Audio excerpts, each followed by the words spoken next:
Okay, long-time supporters of the channel will understand that I am a huge Son of Dorn fan. Obviously, all of the Sons of Dorn I love so much, except for Crimson Fist. So the Imperial Fist and of course the Black Templars have massive armies of both. And Games Workshop very kindly sent me out the 2 new plastic characters to bolster the ranks of my Black Templar force. I actually did a converted Crusade Ancient a while ago on the channel, so I won't be diving into this guy just yet. I might do him in a week or so when I get a little bit of spare time. But the Execrator is just too good to pass up. He's an absolutely incredible sculpt, and there's actually some options in there that they didn't really show off when they showed the model off, which makes him even cooler. So I'm going to be building him that way, showing you what those extra parts are and getting them painted up. Now, before I dive into that section of the video, I do have to do that boring bit at the start. I know all of you guys aren't really into it, but if I do not do this section at the beginning of every video, then the channel just dies. So you will have to just bear with me for 30 seconds while I just give you my little spiel, which is, of course, if you are enjoying the content on this channel and want to see more of it, make sure you give these videos a like. If you have anything to say, make sure you put it in the comments below, and make sure you're subscribed. These 3 things cost you nothing, but they make a huge difference as to how many people see these videos and how quickly the channel grows. If you want to help support the channel even further, get us into a studio, more staff, bigger content, then think about supporting in other ways, such as becoming a channel member, or my favorite, of course, joining the Patreon. Those are both linked down below. If you buy yourself quite a bit of hobby and want to save yourself some money, there's 3 specific links down below. If you're in Ireland, there's an Underworld Games link. If you're in the United Kingdom, there's an Element Games link. And if you're in the rest of Europe, there's a My Hobby Place link. If you order from any of those 3 places using the links below, you will save yourself kind of 10, 15, 20% on your orders, and there'll be a nice little kickback to the channel. Okay, those bits and pieces are out of the way, so now I can finally dive in and get this awesome model painted. Thank you so much for your patience. Okay, and this is the beautiful new Black Templar Execrator. He is basically a more combat orientated chaplain. The story behind him is he's kind of a little bit more zealous, a little bit more full of zeal, and a little bit more kind of loves to be in the middle of the fray.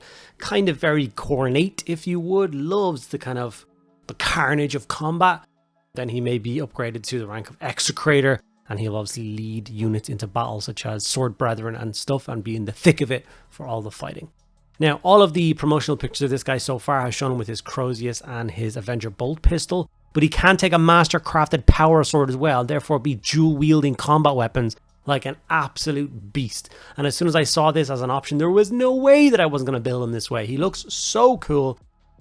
I think it gives him 8 attacks now with the sword, which makes him fairly dangerous in close combat. The model was sprayed black and then sprayed lead belcher. People often ask me why I do the underspray. The oversprays that I do aren't really primers. Like, there will be a lot of the plastic kind of showing through or shining through any overcoat you do, and contrast paints won't stick well to it. You do need the solid black undercoat and then the light dusting and lead belcher over the top, which means that when I go to apply Black Templar contrast like this, it will go over in a nice, even, smooth coat. I dare to try and do this coat after just doing lead belcher. I swear it does not work. So it's something I've always done, a black and then whatever color I want after that, just to give me a really solid base coat. If any of you guys have watched any of my previous Black Templars videos, you know that I like to have a kind of metallic black armor scheme for them. Hence why I go for that metallic undertone and then the contrast over it. Once the contrast is fully dry, I like to give the area a light dry brush of lead belcher again, just to catch the edges. It acts like a little bit of an edge highlight. We will be shading the model later on, which will help tone it down a bit. It just works a treat. It's a very quick and easy way to get the armor color done for your models. When that's dry, we are going to go over to Blood Angel's red contrast and just pick out all the different details that need to be red. So obviously this guy's full tabard going down the front of him is red. It's on the back as well. The handles of both his sword and his Crozius go red, and then he has kind of purity seals and ribbons hanging off him. They're all going to go red as well. It's a very quick step, but it really does help with that kind of flare of color mixed in with all the black.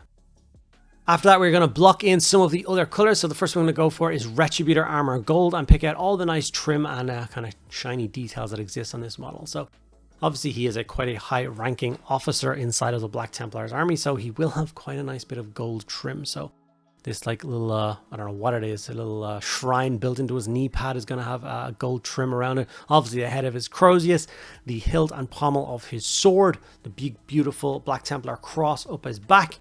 And any other details like that you can find around the model that you think would suit going gold, then do it yourself. Now, obviously, we have to pick out those beautiful Templar crosses, and for this, we're going to go for Celestra Grey as the base coat.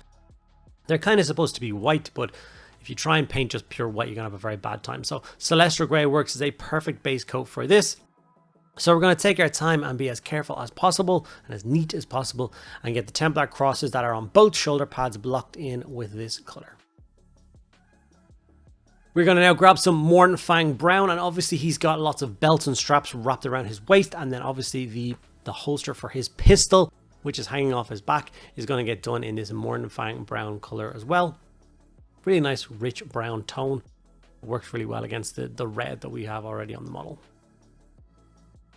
And of course, it is time to now block in all of the kind of bone color. So for this, for the first base coat, we're going to go for Morghast Bone. And obviously we have the big, huge skull helmet that this guy wears. We're going to block that in with Morghast Bone. We have the little kind of bone piece that is in his shin pad. And then it turns out that he actually has like these big rib joint parts, which I didn't really notice until this point in painting the model. Obviously I just painted them black and I dry brushed them without even thinking, but he does have some like exposed like rib cage armor built under his chest, which is supposed to go the same color as his helmet. So obviously went away and did that as well. When this is all fully dried, we will of course go in with the shade, and for this it will be Nuln Oil. Now, this actually finishes off the armor, the black armor color we did. So just to quickly recap that, obviously we got the spray black, spray lead belcher.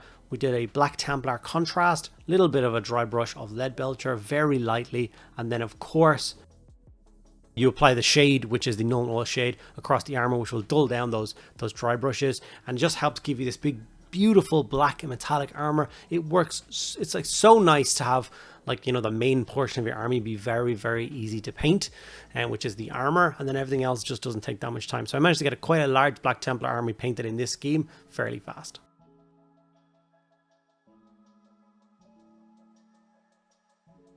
Some Firelands from AK was then used as the texture paste on his base. I like to going for a Martian theme kind of scheme with my basing for my Black Templars. It works an absolute treat against the kind of dark tones that the model already is. And I just think it looks really cool, so that's what I used.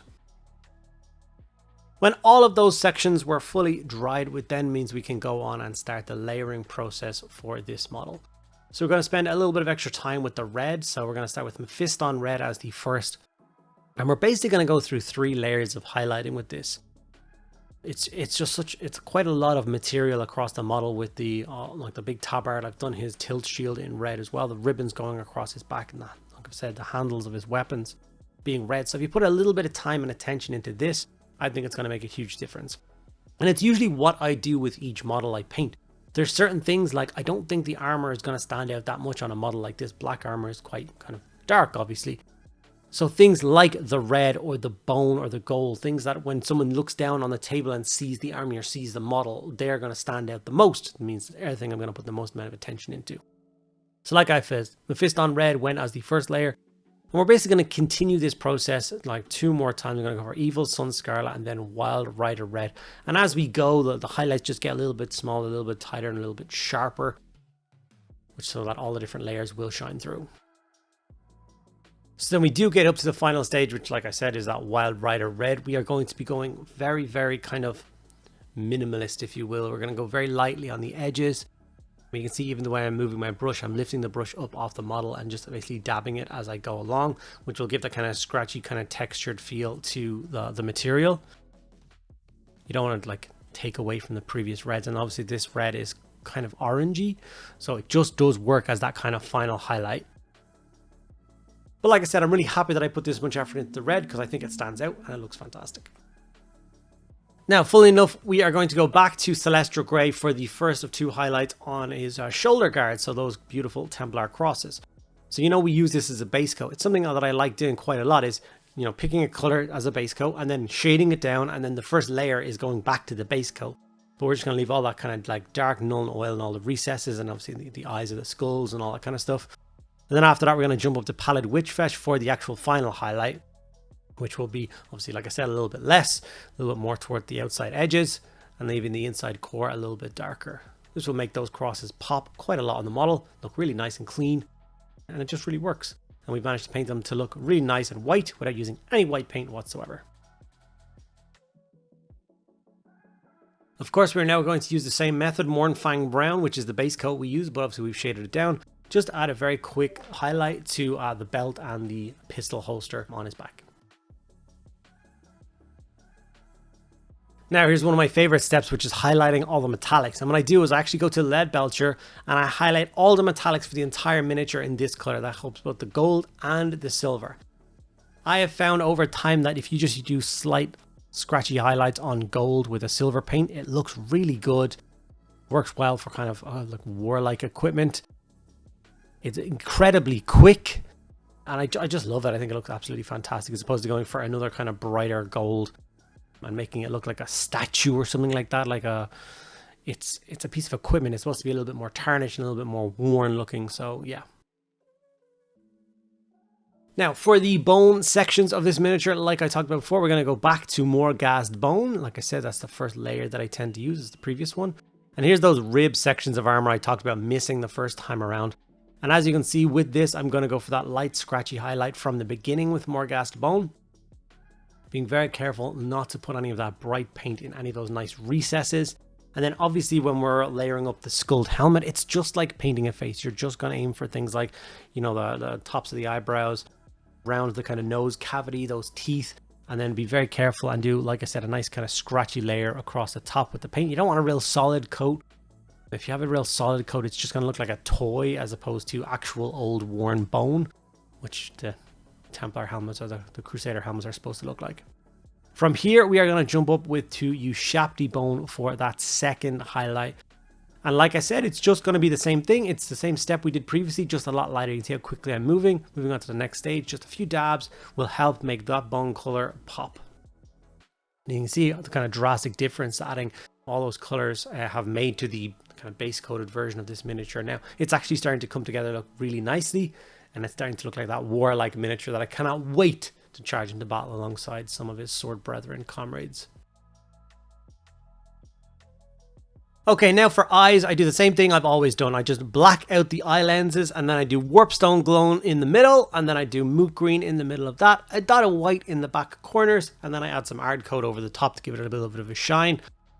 That's all it is, and that gives you the finished eye lenses. I've added a couple of transfers, the Templar cross and the 7 symbol. Obviously 7 Legion Imperial Fist is where these guys came from, so I like to still incorporate that into the armor every now and again.